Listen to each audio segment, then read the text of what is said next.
Good morning. Welcome into Breaking Bet here on this Sunday, December 7th. The first show in December. Apologies for the MIA this week. I got my guy Ben Hossler here. Been working with Ben for a few years now, and lucky to have him in on the podcast this morning. Appreciate you being here, buddy. Thank you.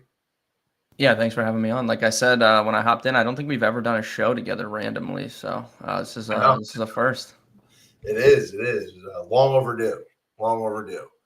But Ben, we're in the home stretch here for the regular season in the NFL, really starting to get into some interesting propositions when it comes to division races, seedings for each conference and such. So before we start breaking down the games, what are you looking for? What are you expecting for Week 14? Yeah, I think honestly, last week the Sunday slate was so bad because there was 350 totals on Thanksgiving. There wasn't a total above like 45 on the Sunday slate, so it was pretty boring over the course of the day there. And then today, like you said, there's just a couple. Once again, there's like a couple good spots, but I mean, we have a 33.5 total on the board there. Titans, Browns. But Cincy, Buffalo, 53.5. That's about it. You get a 47.5 with the Rams, Cardinals. So I think it's gonna be another pretty slow day, honestly. But now that we're in that home stretch, like you said, playoffs are heating up. So there's some big games, even though the totals aren't very good. Yeah, definitely some big implications across a lot of these matchups, if we're being honest here. And definitely going to highlight every game, but really all the key spots I'm going to spend a little bit more time on. But I think for me, for Week 14, it's, can some of these teams that are cold, like a Kansas City, get back on track? Or some of these teams that are hot, like Seattle, avoid a look-ahead spot with a huge showdown against the Rams next week that honestly might be for the NFC West crown. So there's definitely some big momentum shifters here for Week 14 heading into Week 15.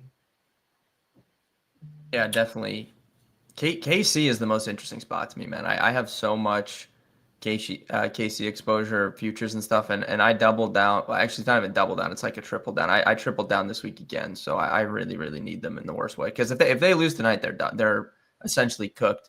The Athletic has that like predictor thing that they have. So if they win out, they still have a 90. I think it was like 97% when I looked chance to make the playoffs, but it drops down to like single digits, I think, if they lose today. So I mean, it's kind of crazy considering they're 6-6 right now, and they're out of the playoff picture if the season ended today.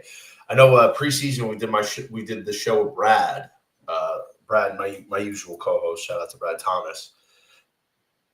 I like Denver to win the division preseason. They were like 350 plus 350. I just thought it was a little bit too big of a price. But, the Chiefs, they let a couple easy ones slip away. They lost some games they should not have lost, like Jacksonville. Make a case they shouldn't have lost against Dallas last week, whatever side of the fence you're on there. They're definitely fighting. So that's going to be a good game tonight against Houston's very, very dangerous top defense. I mean, if we're looking at it right now, Houston's actually ahead of Kansas City in the rankings. So not only is it big for just win total, but it's a tiebreaker. A loss there moves them to 6-7, moves Houston to 8-5 with the advantage. And it's just at this point, it's hard to overcome. And somehow we're looking at potentially 3 teams in the AFC South in the playoffs. That's an interesting one. That hasn't happened to them. Yeah, the worst division coming into the season, they're going to get 3 teams in that. It's actually insane. But let's start out with one of the more meaningless games of Week 14. That's the Miami Dolphins at the Jets, 2.5 points. Ben, I don't know if you have anything in terms of like a real strong play for this one.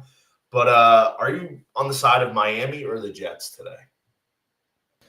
Yeah, I don't have a firm take on a side of the game here. I would assume the Dolphins can win. But there's a couple players that I like in this game for like prop stuff. But aside of the game, I would assume the Dolphins can get it done. But the Jets have like weirdly won some games, so I guess you can't count them out really either. I think player props wise, I'm obviously looking at HN. He went nuts last week. Touchdowns minus 155.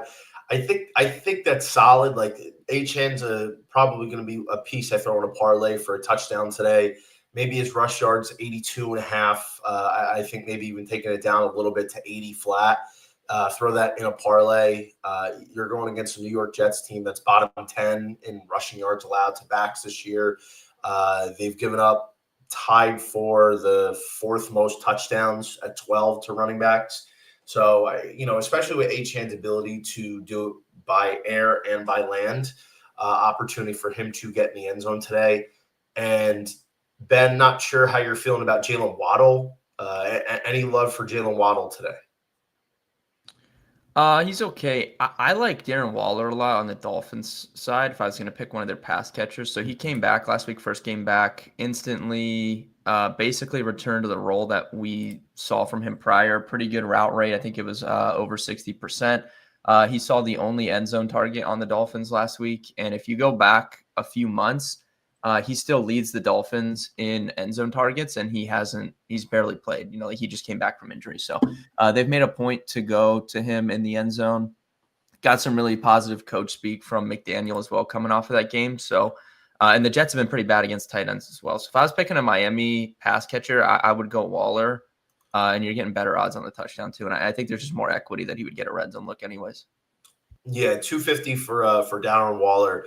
So the thing is like I hate betting on guys. I think it's a solid look. I just typically hate betting on guys that are so reliant on being in the red zone, and then they might only get one look or two looks. And if they don't corral it, then they pretty much have no chance. At least with somebody like Jalen Waddle, who's 185, you get a guy who could score from anywhere on the field. Granted, the Jets have actually been pretty solid against wide receivers. Now, obviously, without Sauce Gardner, might shift a little bit, so that stuff's not really factored into just the counting stats. But I do think Darren Waller's a pretty solid look, maybe something along the lines of like a Trey McBride touchdown with the Darren Waller. Parlayed is pretty interesting. Just kind of thinking of ways to. I'll probably get in. I love to bet tight end first touchdown. That's like my bread and butter. So I'll probably get in a little sprinkle on that. I think he's 10-1 on FanDuel, but I saw 12-1 somewhere else earlier. So I was looking at that. Darren Waller's solid. I might well typically like to do at the end of every show is cook up a nice parlay.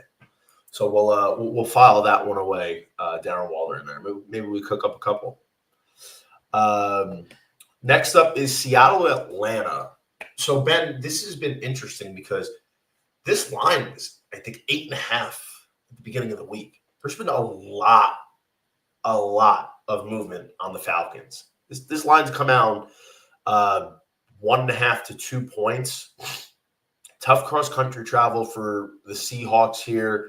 But talk to me, why wouldn't we take Seattle? Like, what does Atlanta have other than Bijan Robinson that we think that they can stay in this game? Drake London's out. It's Kirk Cousins again, obviously. Atlanta, do they have a shot to cover here? And if so, how? Yeah, it's probably a little bit of that look-ahead spot, like you said, for Seattle. I was a big Atlanta backer early in the season, but it just hasn't – nothing has broke right for the Falcons. They traded away a lot of their future draft equity to go and address the pass rush situation. They started out the season fine. The defense was really, really good the first month of the season. Even though they weren't winning games, even the first 2 months, they were really high up in just what they were able to do, blitzing, getting pressure on quarterbacks. But it's just nothing's worked, and the offense has been pretty bad. Penix wasn't even playing that good either, but post him, it hasn't been good. And yeah, it's really just Bijan Robinson and nothing else. It's a really, really good matchup, I think, for Sam Darnold. He has really, really good numbers against the blitz. Obviously, the Falcons blitz a good amount. And he has good splits against their coverages as well. So I think my brain says this is a Seahawks spot. Like this should be a huge bounce back spot for Smith-Njigba too. I mean, he did nothing last week. The first time all season he didn't do anything. I would assume they addressed that early on in the game. But yeah, the line has come down a little bit. Obviously, Seattle's getting the majority of the bets there. So that's a little bit concerning. But I think stylistically it is a good matchup for the Seahawks offense. Yeah, I mean, granted, Seattle's offense didn't really do much. Like, credit to Minnesota's defense. They got up for that game. They only allowed one offensive touchdown, and the game was already over at that point. The Vikings defense did really well. So I think Seattle's just, offensively, they want to get back to what they've been doing all year, putting up points, moving the ball, finishing drives with touchdowns instead of field goals. And really, their defense has been playing really well ever since all their guys got healthy. Like, this defense has been clicking. Like, the Seahawks were a team I really loved coming into the year. They were 5-1 to win the division preseason. I didn't understand it. I loved Seattle. Maybe I was on the minority in that faction, but I felt like their defense was going to be really good. And if Darnold translated anything close to what he did in Minnesota last year, it was going to be dangerous. Like, JSN preseason 20-1 to lead the league in catches. So I've been high on Seattle since before the year started. I mean, travel, I'm not overly concerned with the travel spot. This is still the same team that went on the road earlier in the year at Jacksonville at a 1:00 start and got it done. Now, I guess the only concern could be a potential look ahead. You can't quantify that. You know what I'm saying? Like, there's no metrics to say, oh, they're taking this one easy because they're focused on the Rams next week. There's nothing truly to quantify that. That's just, do you think they're going to go vanilla here or not? Ultimately, I don't. I don't get that feel from a Seattle team that prides itself on preparation and dealing with what they have on their plate. That's just my opinion from watching this team all year. And that's the only way I could see them not covering the spot. I don't like that all the money's come in on Atlanta. This line's moved down 2 points. I'm interested to see if it comes down any more. And just for observation purposes, saw last week the Rams were 10-point favorites at the Carolina Panthers. And then literally within 2 hours of game time, it came down an extra point or half a point to a point. And I got my guy Sia Najad, who was on the podcast last week, did a great job. And shout out to Sia. But while we were talking about that game, literally it moved down in real time. And I'm like, dude, a little money came in on Carolina. Are we worried? I don't think so. And I mean, look, I like the Rams all week, so I'm not just going to back out just because I saw a little bit of late money coming on Carolina. But a lot of times I don't like that because I'm like, what do the sharps know that we don't know? They're taking that side. But obviously this movement was, Thursday, Friday. So maybe not concerning. But other than that, I think Seattle has a good game, especially on offense. I think JSA gets back to eating. I think it's going to be a big game there. If we're taking anybody in Atlanta, obviously, Seattle's defense has been great. But the one area they've been susceptible to is against receiving backs. So this could line up very nicely for Bijan Robinson to have a big game in the pass game because Seattle's ground game is really good against the run. They're one of the top defenses against the run. But against receiving backs, they've given up the 4th most catches and they've given up the 4th most yards. So with Atlanta presumed to be trailing, Kirk Cousins could be under a lot of pressure today. It could be a lot of dump offs to Bijan Robinson.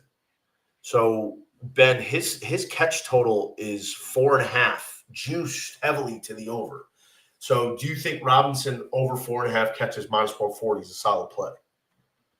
Yeah, they have to live and die by him at this point, and there's potential for Kirk Cousins to just fall super flat against this defense. Like, this is a top 3 or 4 defensive unit in the NFL, so I do agree with that. You could get cheeky with it. You could take an over on Bijan, but then also just back the Seahawks on the opposite side and get some reverse correlation there, or correlated together. So Robinson, last 3 games, 51 receiving yards, 37, 39. He's got 5 targets in 2 of his last 3. So if I'm looking at anybody with Atlanta props-wise, it's going to be Robinson in the receiving game. Probably receptions. I don't hate yards. His yards is at 38.5. I mean, the thing is, he could take one screen 60 yards. So, I mean, I don't hate either. I think I would lean receptions over Yards. I think, too. I probably The would. Seahawks, they're like top 6 or 7 in yak allowed, though. So, if they could get him the ball quick and like let him run out in space, I guess he could, he could take a long one, I'm sure. What is his longest reception? Sometimes I look at that, like, when you get like a lower receiving yardage like that 14, for 38 and a half. Yeah. 14, So, 15 and a half. yeah, I mean, that's like half. If he went over that, he would be getting essentially half on one catch. So, Probably would be. So, probably the better way to go. The longest reception. But yeah, catches. I mean, we'll file that one away. I'd probably look at catches. Maybe just play that straight up. Don't hate it in a parlay. JSN probably going to go right back to the well. It's a play I pretty much do every week. JSN over 6.5 catches. I think him and Darnold are going to get back on track here.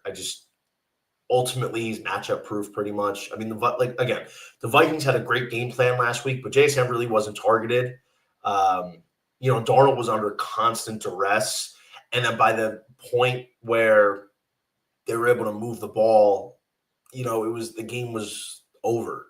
Second half, they were going very conservative on the ground, and it was not the right game script here. But I think they're going to get back on track, so I'll probably look at JSN over 6.5 catches.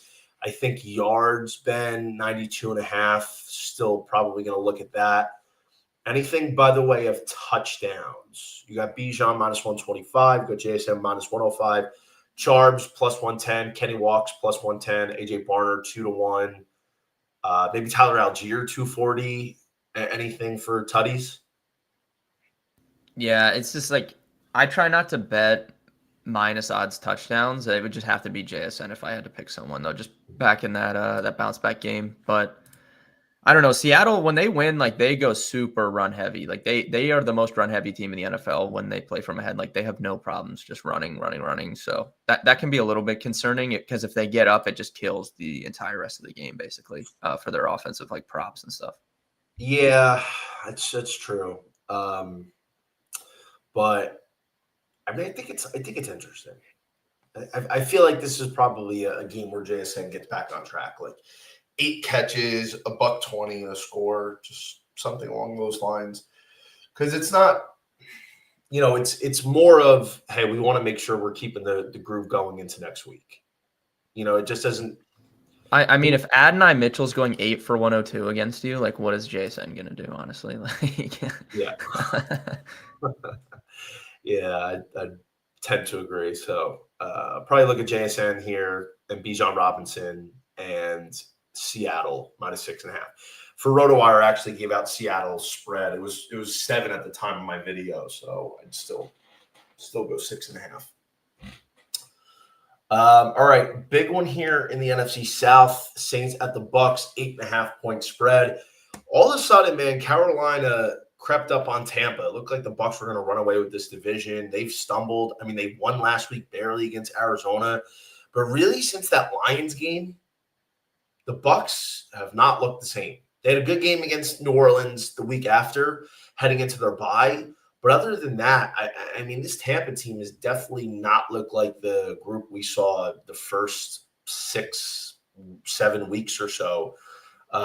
It's an 8.5 point spread, big number here. Are you buying the Bucks, or you think it's just too many points for New Orleans?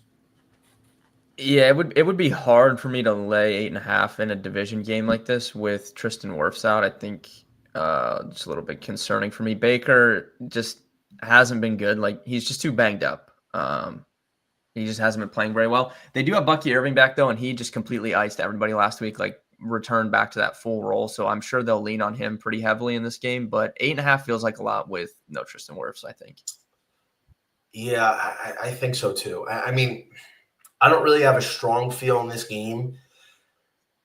It's just because New Orleans, and we talk about this every week, New Orleans isn't good, but they're competitive. They play hard. And when you have a team like that, you make a couple mistakes if you're in Tampa Bay, and all of a sudden, New Orleans takes advantage, and this is a closer game than you want. Um, I don't have a strong feel on the side here. I think maybe I'd lean Tampa, maybe, but it's not super confident. Anything on the prop perspective here, Ben? Yeah, it would probably like Bucky would be my pick for a touchdown in this game, even though I think he's like minus 130 or something the last time I looked. On the Saints side, you could get weird with Tyler Shugg maybe to run one in. So people were expecting Taysom Hill to play a bigger role down the stretch, and he really has not. Like, he just looks completely done. If you look at carries inside the 10 on the Saints, Shugg has as many as Taysom Hill, and the same as Kamara. Obviously, Kamara not playing, but he has been active inside like the 10 and 5 yard line. So Tyler Shugg maybe at super long odds. He's You could take a look at 850 on FanDuel. How about we get weird, buddy? Let's look at this. Ready? Okay. Tyler Shugg and Darren Waller. Parlay 2-piece, 32 to 1. 32 to 1. Yeah. That's right up my alley, baby. Are we down? Yeah, I would be down for that for sure. I'll have to grimy. That's dirty. Yeah, that is dirty. That's dirty. That's disgusting. I'm down though. I think I'm down. I think let's file that one in. Tyler Shugg, Darren Waller, anytime tutty parlay, 2 legs. That's just north of 32 to 1 on FanDuel. I think I might have to pull the trigger on that one. So let's file that one away for I don't remember. Did he score a touchdown? I can't remember. Let me see. No, he didn't. The one game he had like 20 rushing yards, so I remember that. But he's due. Yeah. Inside the 10, he has the same amount of carries as anybody else. So what you're banking on here would be, Chris Olave gets loose, draws that PI, and then they just run him right in there. Would be ideal. I mean, dude, he's got this is his rush attempts the last 2 games, 6 and 7. Yeah, he's been like really active as a it's not even like designed runs, but it's scrambling. And what does Todd Bowles like to do? Blitz the quarterback. So that would just match up perfectly. Just kind of get loose for one. Yeah, I can say it. I like it. Otherwise, I think Bucky Irving is solid here. 69.5 rush yards. You're going against a New Orleans team that has not been good against the run. They've given up the 5th most yards to running backs. Bucky Irving 69.5 is a solid number.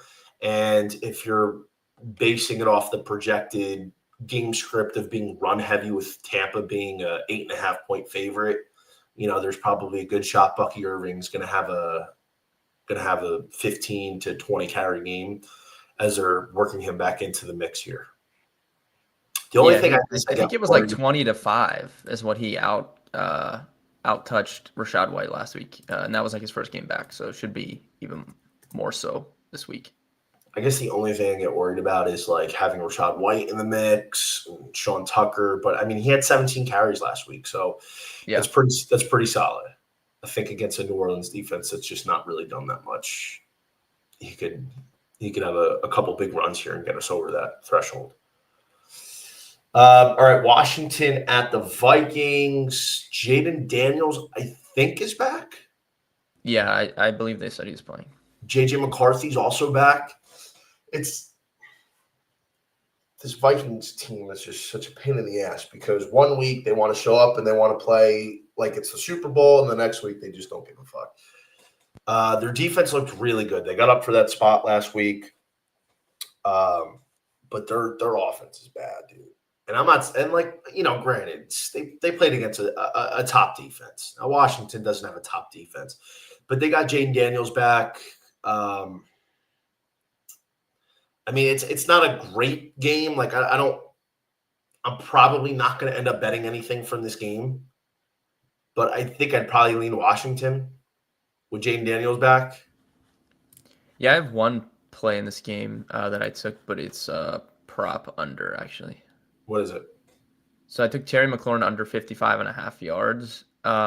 They have just Minnesota's defense is Super Bowl caliber. They just can't do anything on offense, but they have erased like opposing WR1s. Like they will just line up and bracket cover them and make anyone else beat them.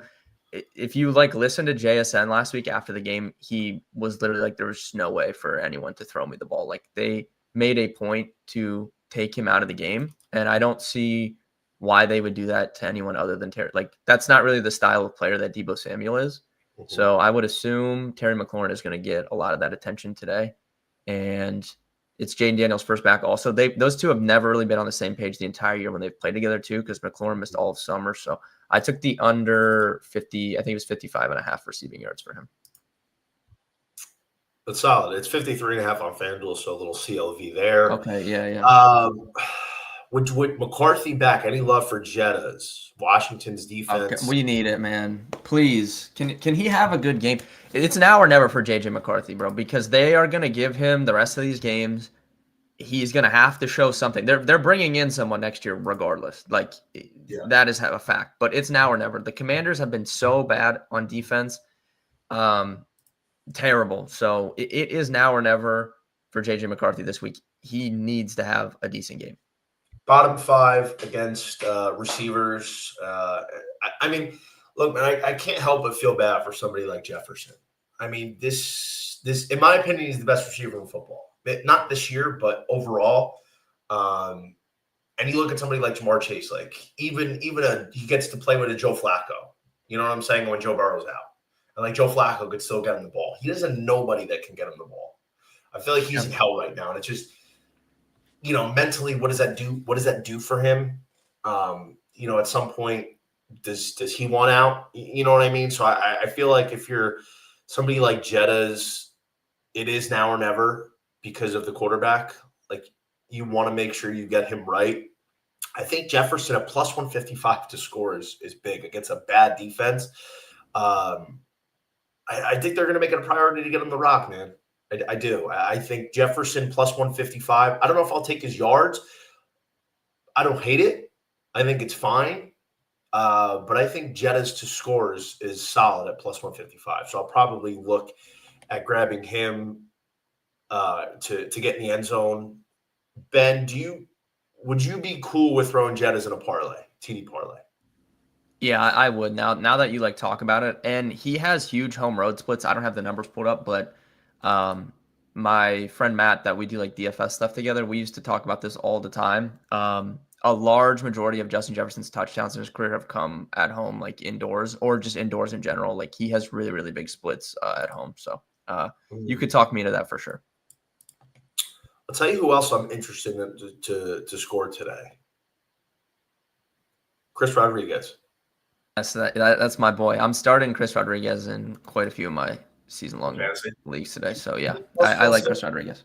He's plus 170 to get in. I mean, Minnesota has been beatable on the ground. They have not been a stalwart on the ground. They're bottom half of the league in touchdowns allowed to running backs. You can definitely run the ball against them, and Rodriguez has big playability, even in the pass game as well. But on the ground, I feel like Rodriguez is somebody that's a sneak play to get in at a pretty good price. So if I'm betting anybody to get in for the Commanders, to score, it's going to be Chris Rodriguez. Yeah, I like that a lot. Little threat with Jaden Daniels back too. Like I don't really know if they'd be running him, but it's just the defensive threat of the potential for him to keep the ball would help him out. And then same thing, red zone rushing, Commanders. Chris Rodriguez has 20. Nobody else has more than 14 carries inside the 20. And then inside the 10, he has 6. Nobody else has more than 3. Mm-hmm. And the person with 3 is Marcus Mariota, who's not even playing today. So, yeah, I like that. Anything on Jefferson's receiving yards at 62.5? Or are you just worried about the inconsistency too much? Yeah, I mean, it is now or never, and you're getting it at a good number too. Like if you would have told someone in August that you could bet Justin Jefferson's receiving yards at 70 against the Commanders, like at home, like you wouldn't have believed them. Like you would have thought that line would be upper 80s. So you're getting good value on it. I like the touchdown more. I think though, there's just more outs there. than him getting the yards. Yeah. Rodriguez 43.5 rush. I do like that. I mean, he's really iced Bill Krosky, man. Like he is the lead back, and like you said, you can run. Minnesota has been a little bit of a run funnel, especially in recent weeks. And if they're not doing anything in the passing game, yeah, I don't hate that. Okay, I'll follow that one away. But again, like for anybody that's new to the show, we revisit these at the end of the show, kind of create some parlays and things for you guys to have for today. Big one here, Ben. Colts at the Jags, 1.5 points. Indianapolis looked like they were running away with the AFC South. Stumbled a little bit, and here comes Jacksonville. Here comes Houston. It's actually funny because for the first 2 months, every week I'm like, listen, I think Indy's good. It's how do I say this? Indianapolis. I was waiting for the shoe to drop. They kept proving me wrong every week, but I'm like, I don't know. Are they that good? Like they're playing. They were playing here. I don't think they're here, but I also don't think they're here. Like the higher part of their variance, I felt like they were probably here. When does this happen? And it's happened in recent weeks, man. They blew it against Kansas City. They lost against the Texans last week. I mean, granted, they got hosed on several bad calls against Houston, and they played a really good defense, and they were still in it. So it's not they haven't been playing terrible. It's just they've fallen off a little bit. But meanwhile, you have Jacksonville who's been playing well. You have Houston who's been playing really well, and now as soon as the news of Daniel Jones with a fracture in his leg comes out, the morale's changed around Indianapolis a little bit. But truth be told, has anything really changed with the Colts? Like their play hasn't been a huge fall off. They're still the same team. It's just, some of these close games that they were winning earlier, they're not winning now. I personally don't think Jacksonville is that good. I don't buy Trevor Lawrence. I think the Jags have had a couple big wins. Houston's defense is legit. It's for real. And their offense is starting to play at least halfway decent. But I still think this is Indianapolis's division to lose, despite them not being in the lead right now. I'm going to go with the Colts here at the Jags. Yeah, I would lean Colts side as well. And then my favorite prop of the day, touchdown of the day, is a Colts player as well, and that is Tyler Warren. I've seen some Tyler Warrens today. Yeah, it's a really good spot. The Jags have been really bad against play action. The Colts have been really, really good when they run play action. Tyler Warren leads the team, and he's the first look often on those play action plays. He's never gotten 100 yards in his career yet. He had a 99 game against the Falcons. So I think this is the first week for him to get that 100-yard mark. And you also have some added juice on the touchdown because with Daniel Jones and this injured foot, they did not want to call the tush push with Daniel Jones last week. They let Tyler Warren run it. So if they get on the goal line and they want to do something different than giving it to Jonathan Taylor, I think Tyler Warren would take that snap over Daniel Jones. I like that. I think that's interesting. Tyler Warren will file that one away for tutties. Look, man, I think the 100-yard ladder play is interesting. The one thing I get concerned with is I feel like they just don't throw the ball enough to him. Like he's not a guy that's typically getting 10 targets. Granted, they're a run-first team, but there's occasionally you'll get the spot where somebody is talented and his matchup advantage as Tyler Warren will get a game where he's got 10, 12 targets. He's not really getting many of those. I understand. Yeah, he only has 10 one time, and it was the game that he went for 99. Yeah, and look, I understand you're a run-first team and you want Jonathan Taylor to have 25 carries, but there's some of those spots where Tyler Warren can get a little bit more work. Maybe he gets 7 or 8. I think if he gets 10, he's got a really good chance to get that 100p. So Tyler Warren is definitely interesting. It's The definitely an Jags have interesting look. faced the second most tight end targets in the league this year since he's allowed the most 100, or seen the most 124, since he's allowed the most catches, 86. But the Jaguars have allowed 84 catches to tight ends this year. That's second most in the NFL, and that's on 11 or 12 less targets than the Bengals have seen. And they've also given up 7 touchdowns to tight ends as well. Yeah, seems like a big Tyler Warren game. Tyler Warren, 4.5 catches, lean to the over. I mean, if he's going to get 100 yards, if you think he's going to get 100 I yards, like the over. I mean, he's been right at that. Like he's had 4 in a lot of games, or he's gone over. He only has like 2 games, I think, the entire season with less than 4 catches. So he would be right there. I do like the over. I think I like yards more though. than catches. Yeah. Okay, 50 and a half. That's solid. I think we'll probably be looking at Tyler Warren today. What about Alec Pierce? Alec Pierce is he's been pretty good lately. Yeah, you can. This is a good spot for Daniel Jones, even though he's banged up. Just the Colts offense in general. So you could talk me into Pierce or Pittman, either one. And I'll be obviously, I'm a big DFS guy, so I will have some Daniel Jones teams on DraftKings today. Okay, it's good to know. What about Jonathan Taylor? Yeah, I feel I'm fine with Jonathan Taylor. I'm the biggest Jonathan Taylor fan. I don't know if you even know this, so I've talked about this a lot, but I have a bet with my uncle from when with Jonathan Taylor got drafted. I bet him $200 that he would be a Hall of Famer. So there is nobody that has ever loved Jonathan Taylor as much as me, but I do feel like he ran really hot with those like 1 and 2 yard touchdowns earlier in the season, which a running back can do that for sure, but it's just probably not sustainable. Like they'll call other plays than just the straight handoff from like the 1 and 2. So and we've seen that the last couple of weeks. Like he hasn't had a big game in a couple of weeks, so he definitely could do that here. But I just get worried about it, the touchdown stuff. They've been great against running backs.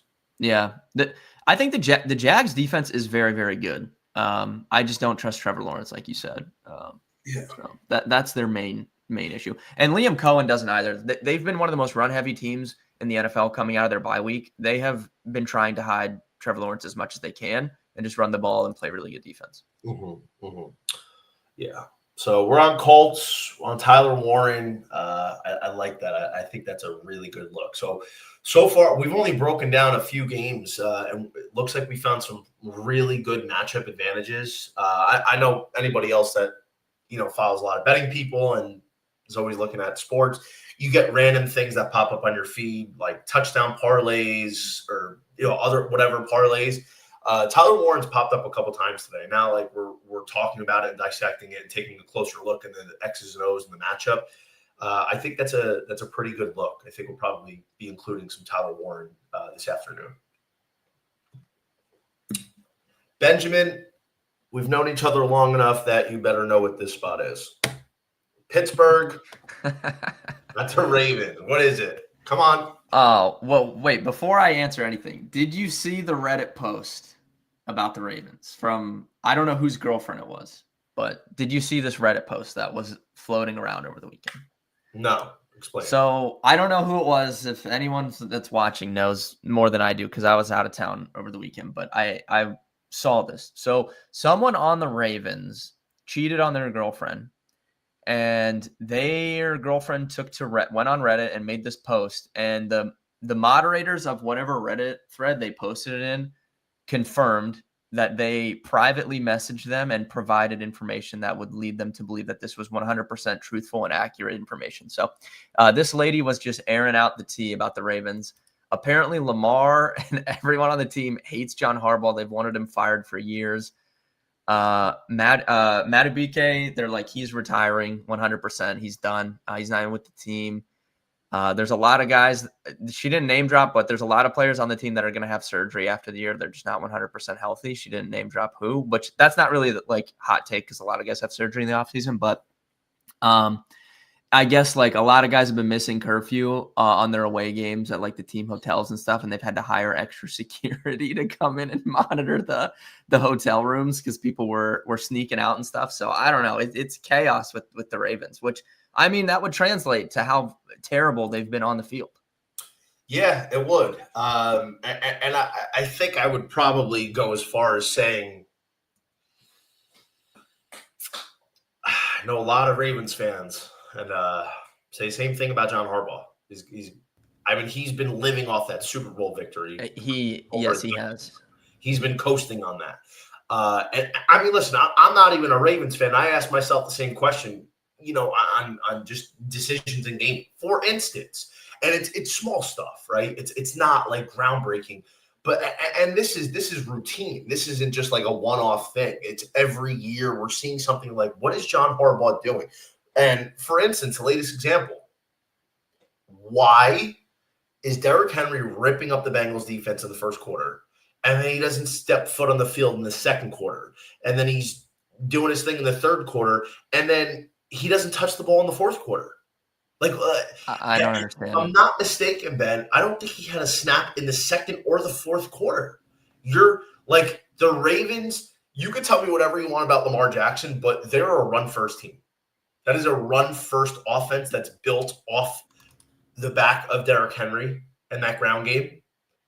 How do you not have the king in?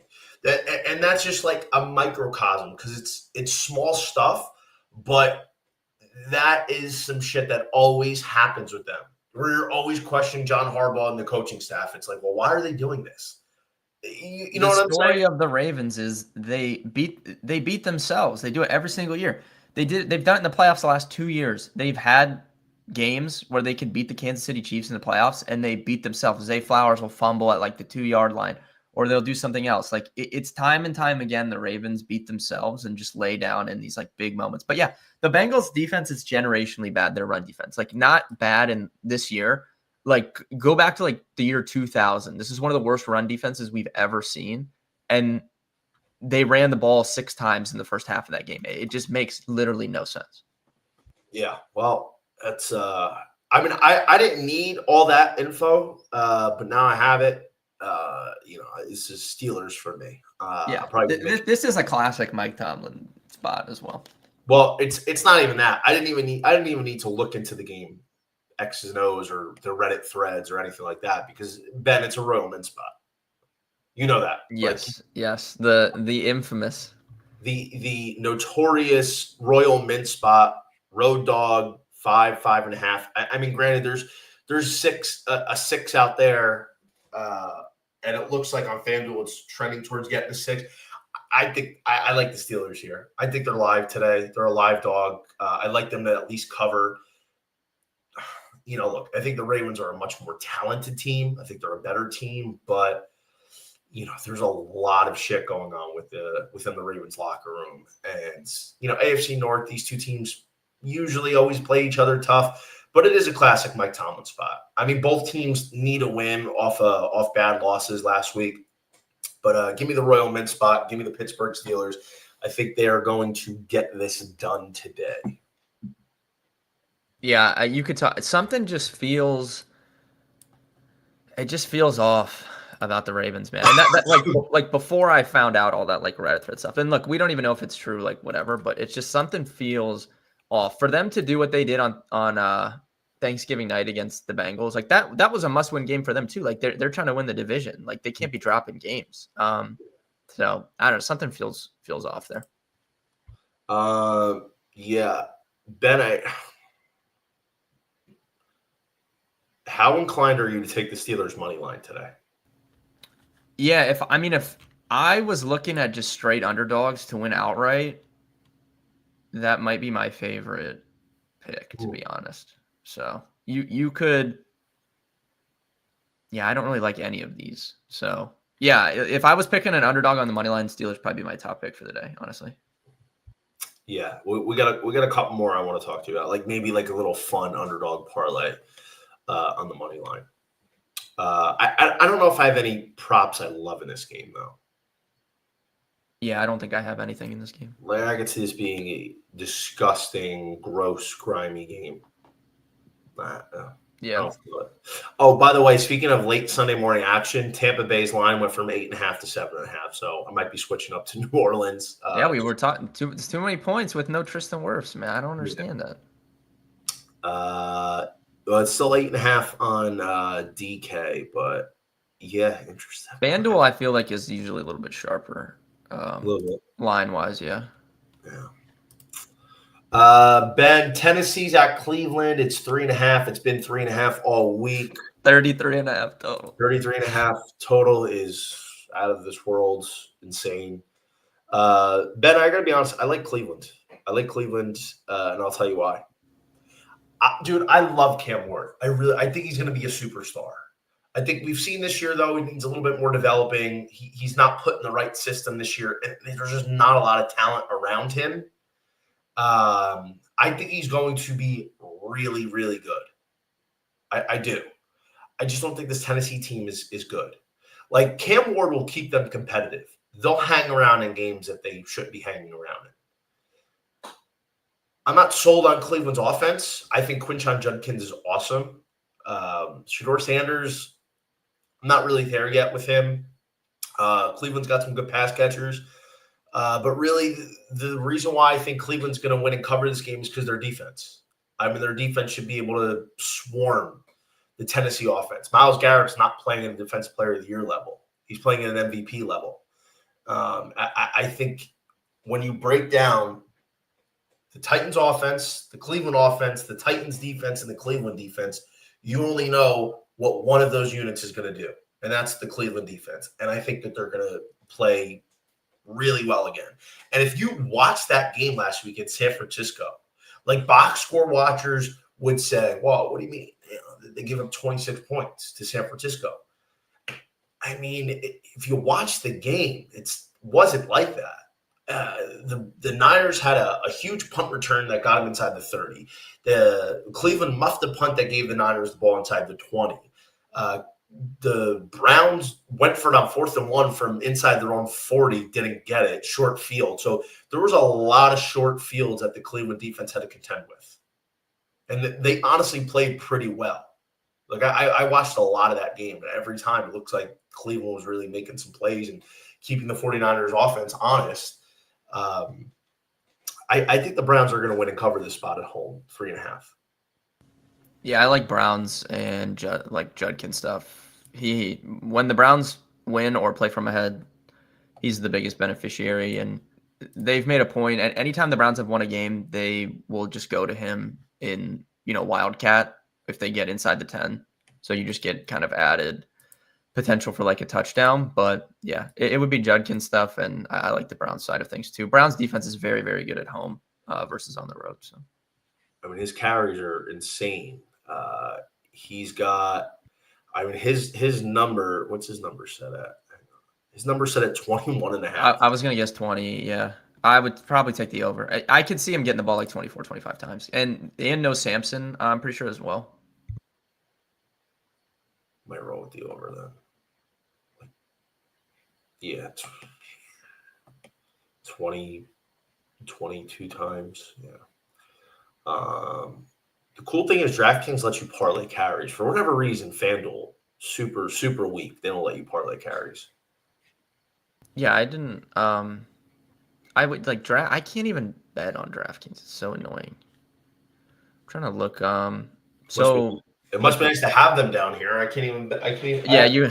I have to go through somebody else to put all this stuff in. Hard Rock is the absolute worst.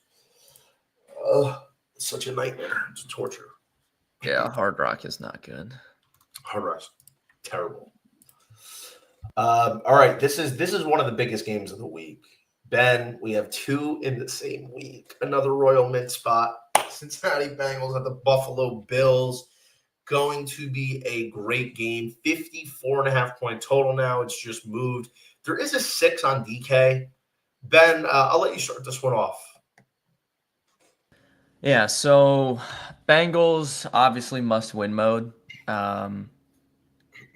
Bills, they need to win too. This is a big game, fun game. I don't know. I don't like the Bills. So I was shorting the Bills coming into the season, and I don't think they've played very well. They're kind of reverted back to those early iteration of those Josh Allen teams. It's literally Josh Allen just playing hero ball. They have no playmaking whatsoever on offense at all. Their defense is old.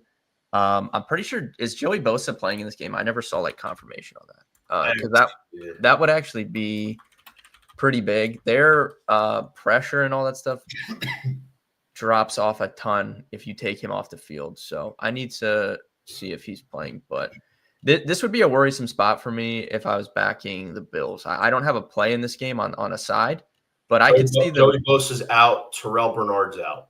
Yeah, that's like really big. The Bills' defense is not good. They've been hit really hard. They forced the most turnovers by a wide margin last year, and that's just not sustainable year over year. So that they haven't been creating any turnovers, and their pressure rate is like it gets cut basically in half if you take Bosa off the field. So really, really important loss for them there. Joe Burrow looked good. I mean, he can't really move around, but he looked good against the Ravens. I like Samaje Perine over 4.5 receiving yards. That's like my favorite prop of the day, rivaling the Tyler Warren stuff. I think 4.5 is egregious line for him there. It's pretty good. That's a good find. He really cut into Chase Brown last week, and it got masked by the fact that the Ravens never had the football. So the Bengals ran 80 plays last week, which is just insane. But the actual time on the field and touches for Chase Brown went down if you average that to what a normal game would look like and not them just running a million plays because the Ravens never had the ball. So, and then his route rate, he cut into Chase Brown's route rate a little bit. And we saw that before Samaje Perine got injured. He was playing a really, really big factor on third down and just really cutting into that pass catching role that Chase Brown was so good at while he was out, but they just went right back to Perine last week. So, I mean, he had 15 receiving yards. He will go over 4.5 on what he just has to get one catch. I think he would go. What number would you take that up to? So there's 5.5 on DK right now, and it's used a little bit. I still would be fine with it because he hasn't. I think the most he's had this season was like 17, but I honestly wanted to. I thought about taking like 25 at 10-1 just for fun, even though he hasn't got 25 this year. But if he caught like 2 passes, I think he could get close to 25, especially like if Buffalo gets out and is playing from ahead, which they can do. If they do an anti-Ravens and they actually give James Cook the ball, it won't really matter about anything. Like they can run on Cincy. So if the Bengals get forced into this like pass heavy script, which they let Joe Burrow drop back over 40 times last week in his first game back from injury. So I think 4.5 is just crazy, and even 5.5 is fine. Okay. I think I might throw that in there.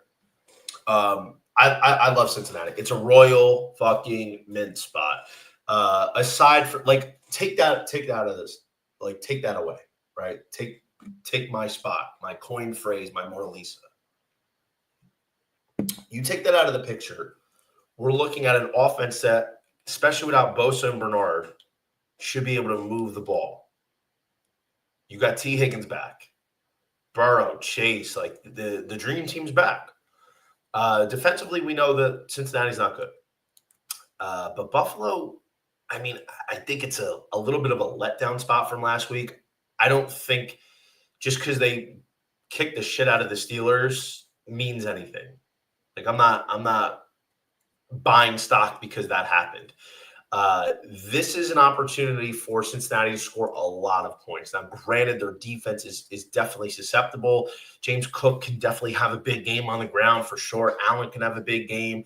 And it's why, it's a 54.5 point projected total. But I just think if you're the Cincinnati Bengals, 27 points is definitely a feasible accomplishment today.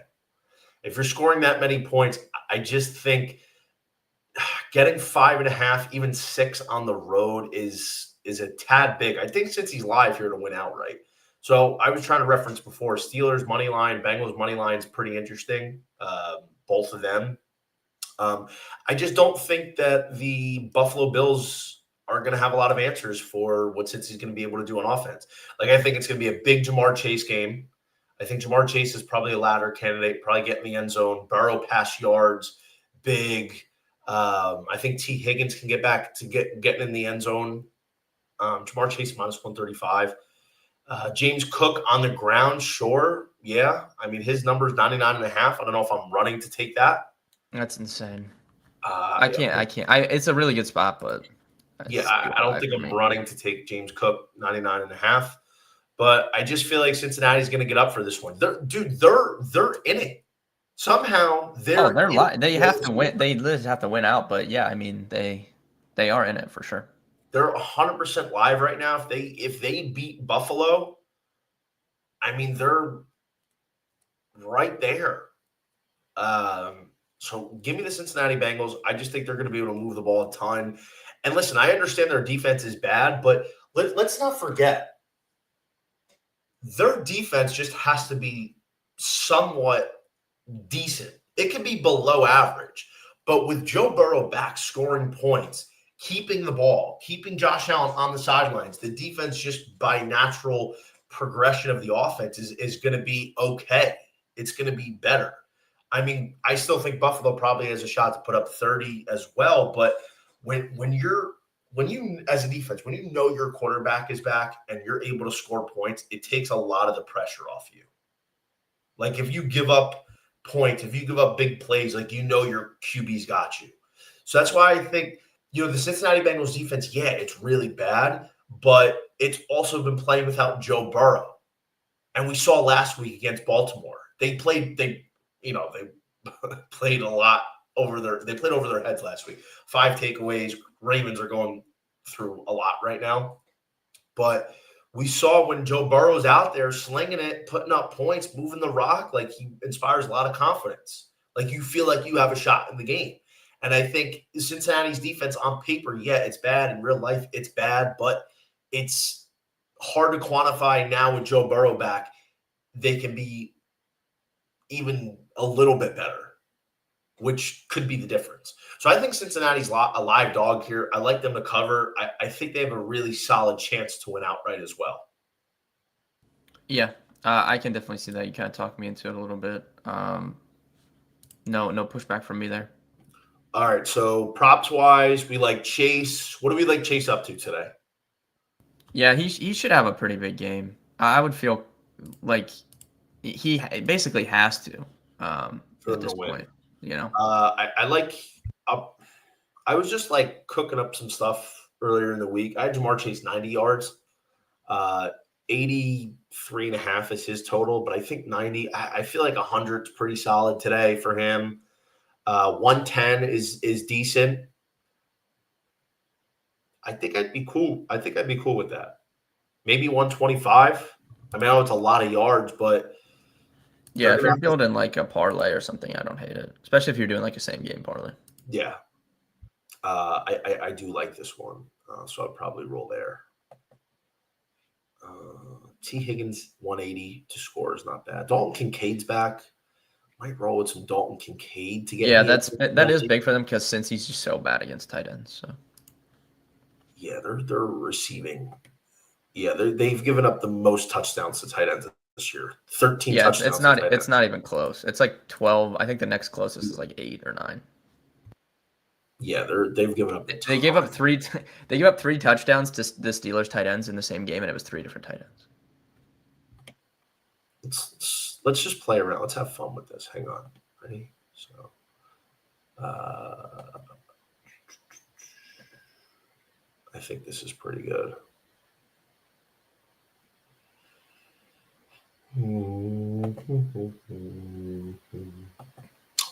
All right, what do we say? Dalton Kincaid, touchdown. Joe Burrow over 250 pass. Jamar Chase, 100 yards receiving. If we could find Samaje P. Ryan. I don't know if he's in there. It's not even on FanDuel, which is bizarre. Receiving yards? Yeah. Oh, no, he is 4.5. Oh, never mind. 4.5. Okay, yeah. That's a solid. Oh, and wait a minute. Ooh, right there. How about that? 30-1 same game parlay. Ready, Benny? Let's hit it. Dalton Kincaid, anytime TUD. Joe Burr, over 250.5 pass. Jamar Chase, 100 receiving yards. Samaje Perine, over 4.5 receiving yards. Bengals plus 5.5, 30-1. I love it. Lock that in. And if you're playing on like a normal book, not Hard Rock, any book out there will have like a boost for a same game parlay too. So you can boost that. You could get that to like 40 to 1 probably. Brother, I think I'm locking that shit in. I think I'm going to lock that beast in. Let's go. I'm locking it in. All right, there we go. I love it. We're locking it in today. I love that. I think that's strong. Honestly, if I was getting a little freaky, I might throw Bengals money line in there. Yeah, then we're talking 50 to 1 probably with a boost on that. Little risque. But I think the Bengals are going to cover. So I think I'm going to probably throw that one in straight, because it's also nice to have like one game, because I'm gonna be locked into that game, so I can have one single thing where we're in on. All right, let's keep it going. We have a few more games left. We got Denver at the Raiders. That's 7.5. Ben, look, last time these two teams played on Thursday, it was maybe one of the worst games I've ever seen in my life. Bad. It was so bad I turned it off at halftime. I'm like, I will go watch paint dry before I watch this shit. Now they're at the Raiders.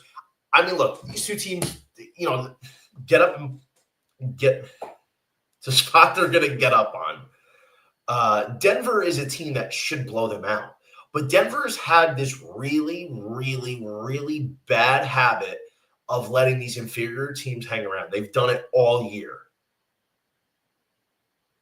I don't trust the Broncos. Like, I liked the Broncos coming into the season too, just like defensively. I thought they were really good, but I don't know. I can't figure them out, man. I can't tell if they're, I don't know.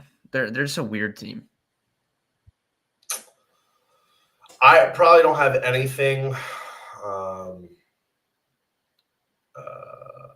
The only thing you could sell me on this game is a long shot Pat Bryant touchdown. He's like plus 350. He is like kind of taken over the last few games. Target rate has really, really gone up for him. Snaps have come up too. He's been hovering around 55 to 60% of the snaps, which is right in line with Troy Franklin, but his targets have really, really increased. So, I mean, you could like sell me on that, but I'm not running out to bet it. That's just the only look I would have in this game, I think.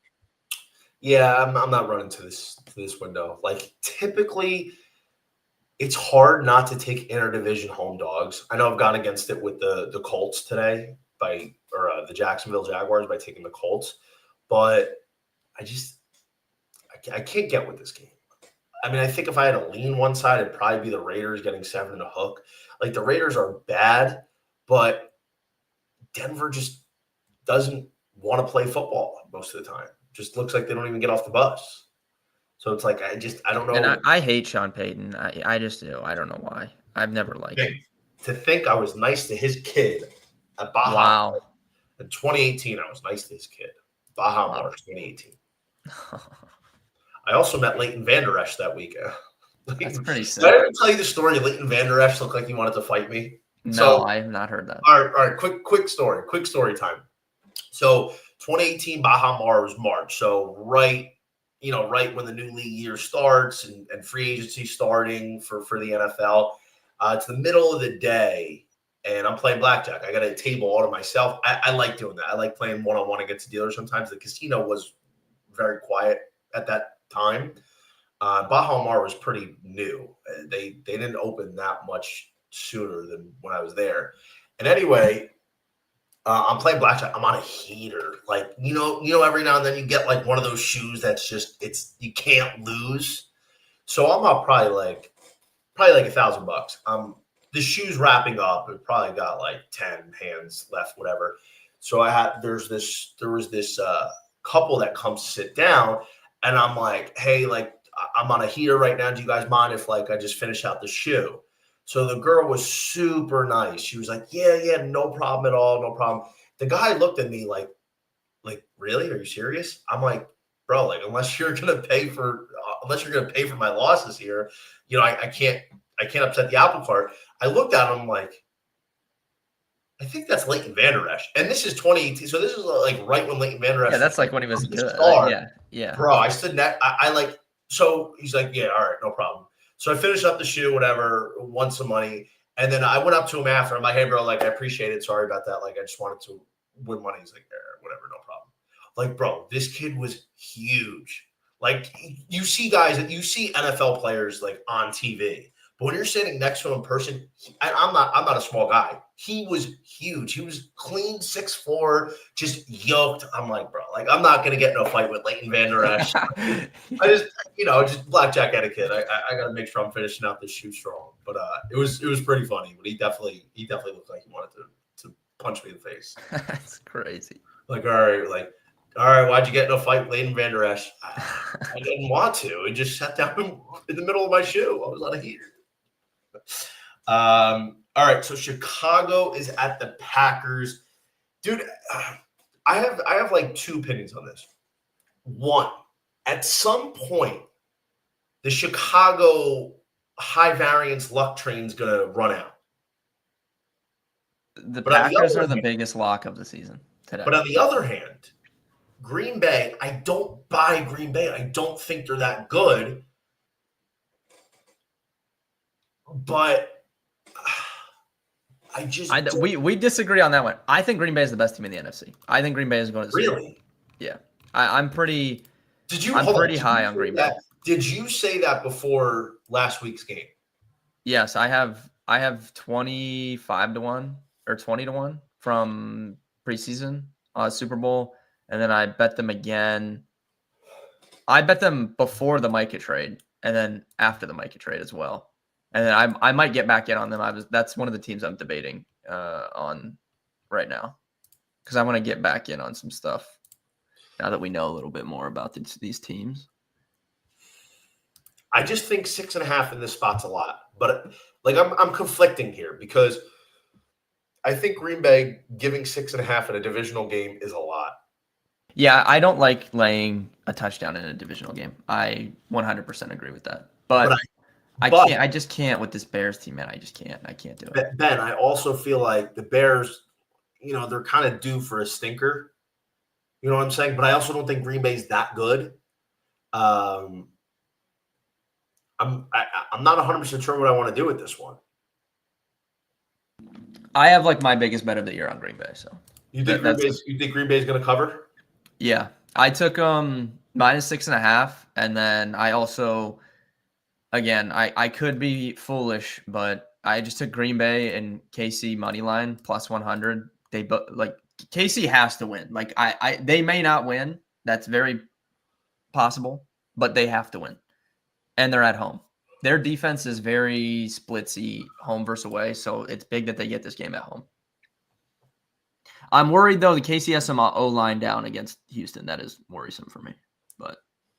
I don't know where to go with this one. I can't do Chicago, man. They're just not good. I know. I understand they're the number 1 seed right now. Like there's nothing more telling than the fact that the Chicago Bears are the current number 1 seed in the NFC, and they have the 6th best odds to win the NFC. Like there's never been a more fake good team than this version of the Chicago Bears. Yeah, I agree. That's why I think just the home factor. Like I think Green Bay wins this game.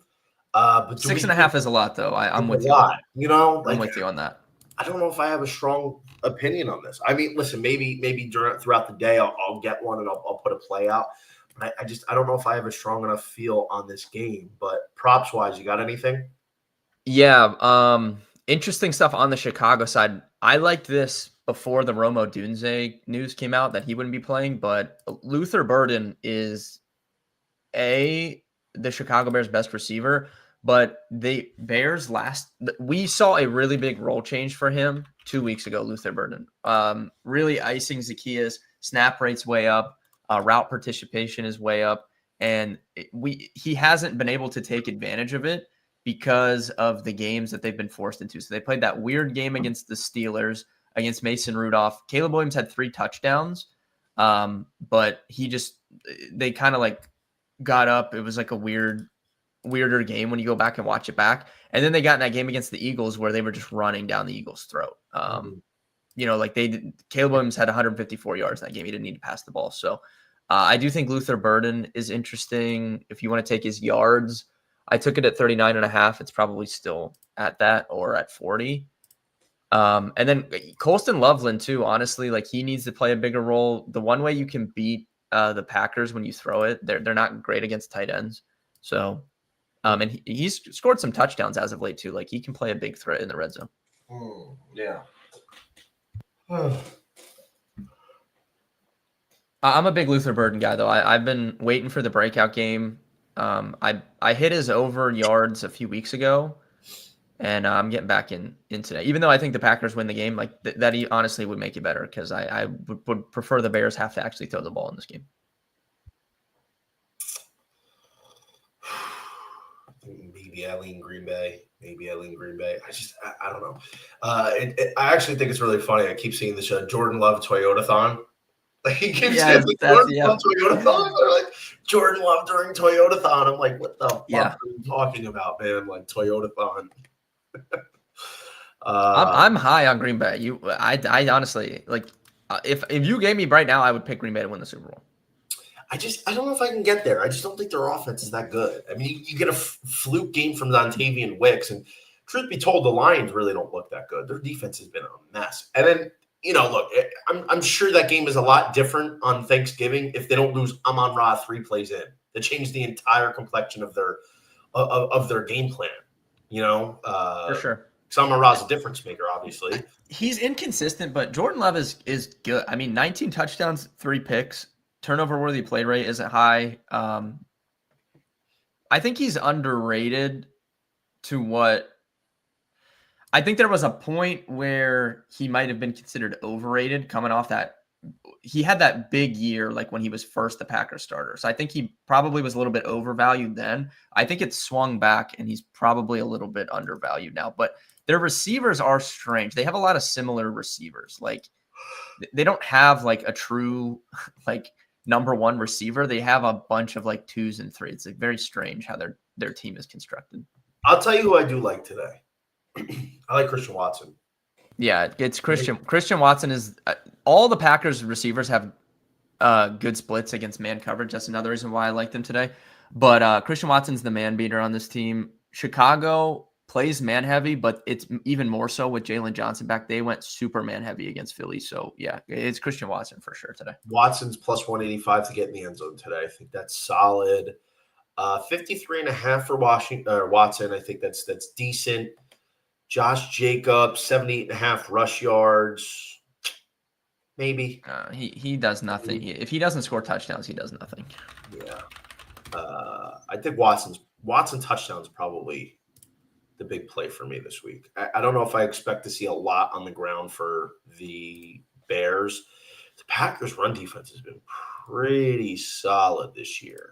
They've been pretty solid. Let me see something. I love. Maybe not. See any love for like a Caleb Williams tutty scramble? Yeah, I have. And those are. I hit a big one on that earlier in the season. So you could always talk me into that. Caleb Williams? Yeah, I hit it was that Monday night. I think it was week 1. It was Monday night against the Vikings. I had him anytime touchdown, and I had JJ McCarthy anytime touchdown, and then I had them parlayed, and they both scored. That was a big night. So you went nice. Very good. All right, this is a good one. Rams Cardinals. This has moved up. This was 8.5. Now it's 9.5. So we have a couple things to dissect here. One, Rams bounce back spot. Atrocious at Carolina to lose like that. Atrocious. Bounce back spot. But big number for a home dog interdivision. Big number. And Arizona's not good, but they can score. They can move the ball. I think it's as much of a look-ahead spot for the Rams as it is for Seattle, if we're going down that rabbit hole. Look, man, yeah, the Cardinals have given Matt Stafford. So I have two thoughts on this. The Cardinals have given Matt Stafford trouble. He doesn't have a touchdown pass in his last 2 games against the Cardinals, but at the same time, I also think Sean McVay is all in trying to get Matt Stafford this MVP award. Yeah. So I can see both. I can see both sides of the coin on this. Dude, I think 9.5 on the road against a divisional opponent is too much for a team. Yeah, it's a lot of points, man. For a team like Arizona who can score, who can move the ball, I just think it's too many points. They are down to just nothing offensively, though, the Cardinals. So obviously, no Marvin Harrison Jr. no Greg Dortch, no Xavier Wheeler, who was even playing ahead of Greg Dortch. Like, I don't really know who's playing for them other than they have Michael Wilson, they have Trey McBride, and I think Trent Sherfield will be on the field. Mm-hmm. I don't really know. I don't know who else is like playing for them offensively. Like they Yeah, have I nobody. don't know either. I mean, look, man, I think this is a huge game for Trey McBride again. 7.5 catches. I think over. I think his receiving yards, 78.5's over. Like, I think if we're looking at interesting parlays, like McBride, Warren, each a hundy. Like, I think McBride's live for a hundy piece. I think McBride's live to get in the end zone today. He's plus 120. I think this is going to be another spot where Jacoby Brissett throws the ball 50 times. I think his pass yards at 253 is a solid look to the over. I just feel like we're in one of those spots here where Arizona is going to be doing a lot of throwing today. So And I the good probably thing look at about them too is like a lot of these teams when they're down big just don't care. The Cardinals like still throw, like they will let Jacoby Brissett throw the ball like 60 times. Like they literally don't care. So like you're protected from any sort of garbage time if you bet on any of these Cardinals guys. yeah, I think that's probably a pretty good look. I think I'm probably on all the Cardinals overs. I think I'd probably go. I'm gonna see what Michael Wilson is because Marvin Harrison was out. I mean, kid's been Yeah, eating. Michael Wilson was good. I guess like Michael Carter's been playing like a receiving role, so I don't. Maybe he could pitch in with this. Like they literally have no receivers. It's crazy. Yeah. I mean, I'd probably look at all the overs for McBride, Wilson, Brissett. Um, anything for he hasn't been great is Puka. Like he's been fine, but he was eating the first month, and then Yeah. he really hasn't done much. It's been a little bizarre. Anything on Puka or Tay?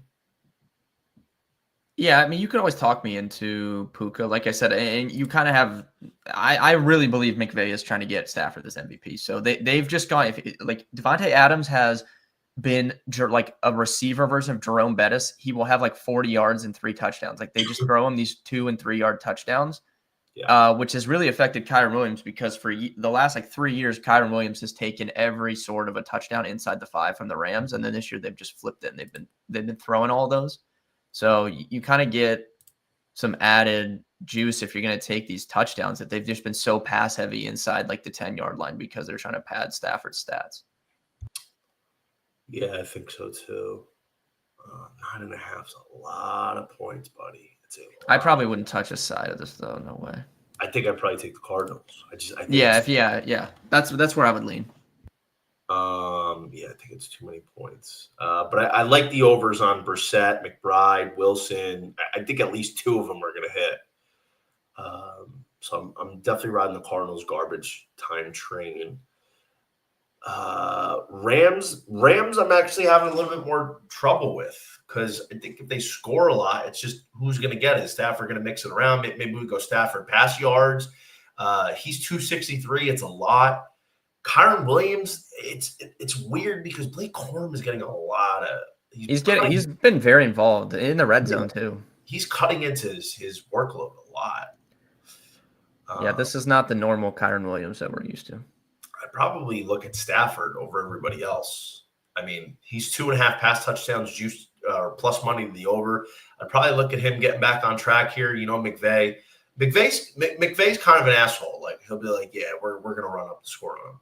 And like, especially exercising some demons after last week, I feel like Stafford 2.5 tutties is solid. So let's take a look at that.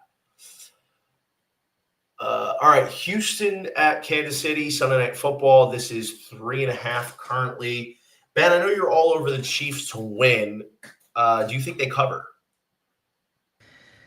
Yeah, I mean, I do. Like, it's just they have to, bro. I don't like the Chiefs. Here's my take on the Chiefs, and I've talked about this on my stream like for the last 2 weeks. But the Kansas City Chiefs are better than they were last year. They just are not winning these 1-score games. They were 10-0 in 1-score games last year. This year, they're not winning those games. And sometimes that happens. Like, there's a lot of fluky stuff when it comes to, like, football games. Like, the ball bouncing one way or the other can dictate. I mean, they have a really close loss to the Jags. A really close loss to the Bills was a 1-score loss. They lost to the Broncos by 3. Lost to the Cowboys by 3 on Thanksgiving. Like, these are like close losses. Every stat you look at, they're better than they were last year. They just haven't been winning these games. So back against the wall, I still trust them at home to go win this game, but we'll see what happens. I do think they cover. I think they'll win this game. I'm probably going to go Houston on the spread here, 3.5. They're playing given how they've played, it's going to be another 1-score game, so you have a chance to hit that cover there. They're playing so hot right now, especially on defense. It's just, I mean, you have realistically the number 1 defense right now. And that is the one concern. The Chiefs are down O linemen too against that pass rush. And you have an offense in Houston that's actually played pretty solid. And Kansas City's defense has not been that good. Their defense has been highly suspect. So getting 3.5 points in a low total, 41.5, probably, like you said, projected to be a 1-score game. If it's a 1-score game, there's a really good chance that Houston can cover this. I just think with their defense, constant pressure, and their exceptional play in the back end, they're going to have a chance to cover this number here. I'm going to side with Houston getting the 3.5. Props wise, anything here? I don't think I have anything in this game. You could sell me on Travis Kelce. Since the Chiefs have kind of gone into this must-win mode, he's really, like, they don't have the luxury. The last few years, they've really, really iced him in the regular season and saved him for late in the season. They have not had the opportunity to do that this year. He's been very, very involved early in games, late in games, in the red zone. Like, it's kind of back to that old Travis Kelce role. Obviously, you still have Rashee Rice there, but you could sell me on Travis Kelce. I don't think he should be 2-1 to score a touchdown. Given the role that he's currently in. So that would be my pick there. And if the offensive line is struggling, that would get the ball out quick. I'd probably look at Rashee Rice as well to score. It's 130 plus 130 is obviously it's not a ton, but it's a decent number. Rice typically getting over his catches, like that 7 catch mark, is usually good for me, but I just don't think I could take it in this matchup. I think they're going to be playing extra sticky coverage. Like, Derek Stingley's been awesome this year, so I probably would be looking at the under for him, but maybe touchdown Kelce, touchdown Rice is probably the only way I'd really go props wise in this one. Possibly some Nico Collins. I think Nico Collins is that's a solid play, but nothing extravagant.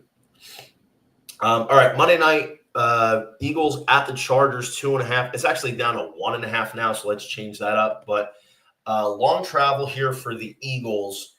Do you think they are able to get this one done, or is this an LA Charger spot? We should abolish the Philadelphia Eagles from the NFL for the rest of the year. I'm so sick of them. I'm so sick of Kevin Patullo's. Just I am like root for the Eagles. I don't know, like, if you know that, like, I do. I'm not like, I didn't grow up an Eagles fan or anything, but I was a big Jalen Hurts fan at Alabama, so I just followed him to the NFL. And I root for the Eagles, and I'm just tired of this team. I'm done with them. So I have nothing to speak on. I honestly hope they lose this game. Tough travel spot cross country, but in truth, I'm a little concerned about the Chargers. You've got Amari and Hampton coming back. Don't know what his role necessarily is going to be, like in terms of volume. Justin Herbert, I don't know. They didn't really look great against the Raiders. No, their offensive line is so bad. It's an interesting spot because Philly's D-line is good, but now there's no Jalen Carter, and they just got – like, I have not seen a team run on the Eagles like the Bears did on Black Friday in quite some time. I mean, they were just doing whatever they wanted. So even though the Chargers' offensive line is not good, like, with no Jalen Carter as well, like, feel like they could run the ball here a little bit. Yeah, I mean, look, they definitely could. I don't love this pick. I don't know if I'm going to make anything official, and obviously we've got till tomorrow night to figure it out. But I think I'd lean with the Eagles. Like, it's now or never for them. You know, like when are they It when are is. they when are they going to get right? The Chargers, Justin Herbert after he went out with the injury, it's a non-throwing hand, but it didn't look great. I mean, I don't love it, but I think I'd side with the Eagles here. Able to get a couple more plays in a closely contested game. It's not super strong, but I think Philadelphia is the right side. I hope we get some McConkey against DeJean. I want to see some white on white crime. Just see what goes on there. That's crazy. That's crazy. Is Dalton Kincaid really good to go today, or is he has to? Yeah. So Rapshi just said he's active, and Yeah, then the report I saw earlier, I don't know if it was Pelissero. Let me see who said that, but it sounded like more concerning. what? The report I saw earlier today. I'm gonna see if I can find the exact. I don't want to like misquote it, but whatever I saw earlier sounded like he's really Okay. hurt, but he's gonna try and go. But then Rap Sheet was like good to go. So I have no idea. I mean, I hate taking guys with tight ended Yeah. or hamstrings. Yeah, that's a good point. Should I leave Kincaid out? Play it safe. Uh It's risky. I'd hate for him to pull up lame and then yeah, and then he's just out. Yeah. it's like, oh well, sorry, buddy. You know, Kincaid's hurt, but your parlay's fucked. So yeah. That sucks. uh, Yeah, I can see either side. I'll probably leave it in. If I'm gonna put it in, I'll probably leave him in. yeah. Yeah, I'll take the risk. I'm taking a risk anyways because I'm betting like a 40-1 parlay, so I might as well I just say YOLO. How much is it? Wait. I'm texting my source.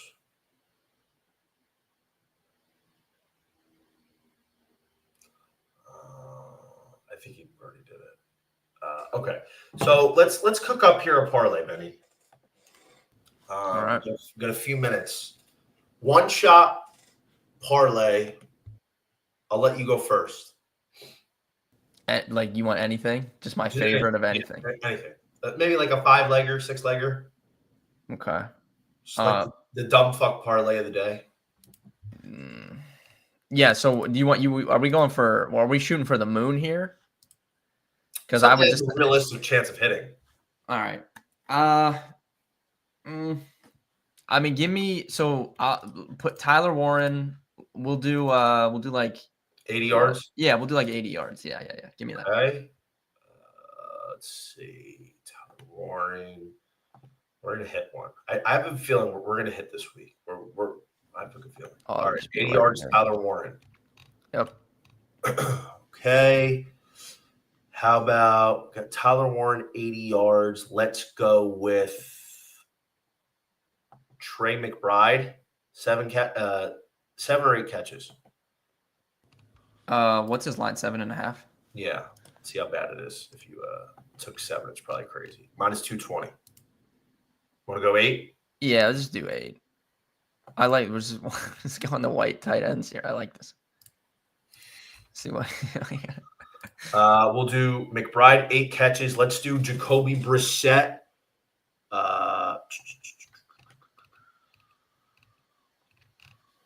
225 pass. Yep.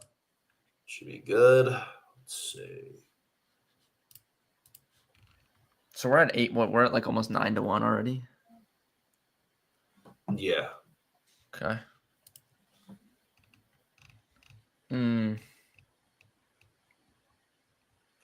Okay. Let's go Pittsburgh Steelers plus 5.5. Okay. Mm-hmm. I'm gonna try and leave the Bengals game out because I'm gonna go. Yeah, because let's do that. Yeah. What about like little something with Judkins potentially? QJ. I think we both liked him. Carries. We could do that. Or FanDuel, though, you got to do if you're gonna do DK. Well, let's do. I'm putting this on FanDuel right now. So with what we have, which is McBride 8 catches, Jacoby Brissett 225 plus passing yards, Tyler Warren 80 plus yards, Steelers plus 5.5. It's plus 1783. So we could just do. Oh God. If we did him to score a touchdown, that's 35-1. Warren? No, Judkins. If we did his props 83.5. If we did 80 yards, it's 31 to 80 1. yards? Yeah, what would you feel better about, touchdown or yards? I'd feel better about touchdown just because you have that wildcat. Like, if the defense gets them in a short field, I don't know. We can skip him altogether. I just know we both. I mean, Titans give up a lot of rushing touchdowns. Yeah, I mean, I don't hate it. So that's 35-1 if you put his touchdown in with that. QJ touchdown? Yeah. Minus 110. Okay. I'll fuck with it. It's 35-1. Okay, what else? Let's see. All right, so it's 35-1 of 5 legs. Do you want to add one more? Yeah, we can if it makes sense. Tyler Warren touchdown? I know that would be saucy. What would that even pay? Let me see. That would be 51-1. 50-1. Warren Tutty and 80 yards. Yeah. Warren 80, Tud, McBride 8 catches, Brissett 225, Steelers 5.5, QJ. Anytime. You like it? All right. Yeah, let's rock. Yeah, I'll put it in. Hang on, one more. This is what we do. All right. I got this. This is how you build a parlay. Last leg of a parlay is the late game. Okay. Yeah. Take the money line, and that way you can middle if you get an opportunity. Okay. So I could throw KC money line in there minus 200 to bring it to 77-1. Yep. So if we get to a point where all we need is Kansas City to win, then we can take Houston 3.5 and shoot for the middle. Yeah. And throw. So let's say we did 25 each on that, Ben. Yeah. Almost 2K. Yeah. Then we throw a little taste on Houston getting the 3 and a hook. I like it. All right, so let's read it all. Let's confirm. Tyler Warren, 80 and a tud. That's fucking saucy, kid. That's saucy. It is. Trey McBride, 8 catches. Jacoby Brissett, 225 pass. Pittsburgh Steelers plus 5.5. Sean Judkins, anytime tud. Kansas City money line. Are we locking it in? Yeah, let's do it. I'm gonna put it in. Anything else? No, I think we're good on that. And then I'm gonna DM you when we all this stuff hits, because this is all early games. So we're gonna get through, and then we're gonna be really watching this Arizona game at 4:00. Yeah. Here's what I want you to do. Here's what we're gonna do. Put that in 25 each, right? And then tweet the slip out. Quote tweet the podcast with the slip, so that way people can go back and watch our reasoning. And then we're gonna hit this motherfucker for $2,000 each, and we're gonna have ourselves a Sunday, baby. This is a big one. Yes, let's do it. I will. I'll post that slip there before the game starts. Come on now. I love it. All right, we got a good one here. We're definitely hitting this. I'm feeling very strong about it. But Ben, you are an absolute trooper. Appreciate you coming on the show today, man. Tell everybody where they can follow you. Yeah, thanks for having me. Obviously, at Ben Hossler on X, at Rolling Insights as well. That's who I work for currently. So you can find my content via them every single day. Well, really appreciate it. Guys, thanks so much for tuning in. Best of luck this week, and we'll see you back here in the middle of the week for week 15. Best of luck.